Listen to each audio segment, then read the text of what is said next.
পিতা গুরু মাতা গুরু গুরু জ্যেষ্ঠ ভাই এর চেয়ে অধিক গুরু বজিলে যারে পাই। কার কথা কইতেছি কম দি? স্বামীর কথা। এই কথা কর মানে কি জানেন? যতই স্বামীর সাথে ঝগড়া লাগুক না কেন, স্বামীর চেয়ে আপন বিয়ের পরে একটা মাইয়ের জীবনে আর কেউ হইতে পারে না। যতই আত্মীয় স্বজন থাকুক না কেন, বিয়ের পরে একটা মাইয়ের জীবনে আর স্বামী আপন বেশি।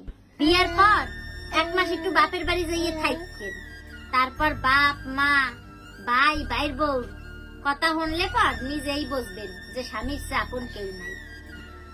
আর এই যে গরম, ঘরের ভিতরেই টিকতে পারি না, আর এই গরমে এই রোদ্দুরে পুরুষ মানুষ বাহিরে যাইয়ে কাজ করে। এই গরমের ভিতর এই রোদ্দুরের ভিতর একজন পুরুষ মানুষ কষ্ট করে ইনকাম করতে আছে পরিবারের দায়িত্ব নেওয়ার লাগিয়া, পরিবারের মুহে দুই বেলা খাওন জোগাড় হওয়ার লাগিয়া। একজন স্বামীর যেরকম দায়িত্ব